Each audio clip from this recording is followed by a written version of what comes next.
എനിക്ക് കുറച്ച് കാന്താരി കിട്ടിയിട്ടുണ്ട്. അപ്പം ഇതേ കണ്ടോ. അപ്പം ഇതിൽ നിന്ന് ആ പഴുത്ത കാന്താരിയൊക്കെ എടുത്ത് നട്ട് വെക്കാന്നുള്ള പ്ലാനാണ്. നല്ല പഴുത്തതിടുക. ഇതിനകത്ത് കൈ കളിക്കാൻ നിന്ന് കഴിഞ്ഞാൽ കൈ പുകയും. സ്പൂൺ കൊണ്ട് എടുക്കുന്നതാണ് ബുദ്ധി.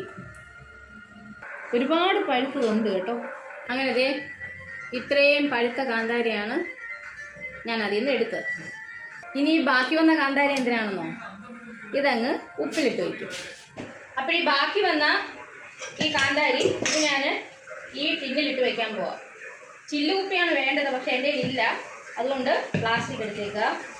ആദ്യം കുറച്ച് ഉപ്പിടും, എന്നിട്ട് ഈ കാന്താരി, പിന്നെയും കുറച്ച് ഉപ്പ്,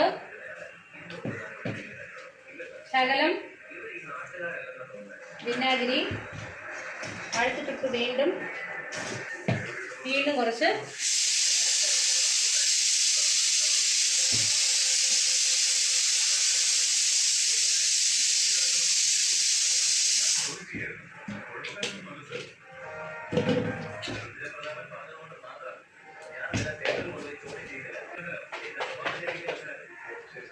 ഇത്രയേ ഉള്ളൂ. ഇതിങ്ങനെ അങ്ങ് മാറ്റി വെക്കും.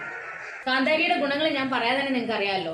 നമ്മുടെ കൊളസ്ട്രോൾ അത് കുറയ്ക്കും, BP കൺട്രോൾ ചെയ്യും, അതുപോലെ നമ്മുടെ ബ്ലഡിലെ ഷുഗർ ലെവൽ അത് കൺട്രോൾ ചെയ്യുന്നതാണ്, പിന്നെ ഡൈജഷൻ നല്ലതാക്കും, പ്രതിരോധശേഷി വർദ്ധിപ്പിക്കും, പിന്നെ എന്താ പറയുക, ബ്ലഡ് കട്ടയാകാതിരിക്കാൻ നല്ലതാണ്. ഇങ്ങനെ ഒരുപാട് ഗുണങ്ങളുള്ള ഒരു കുഞ്ഞൻ മുളകാണ് ഈ കാന്താരി.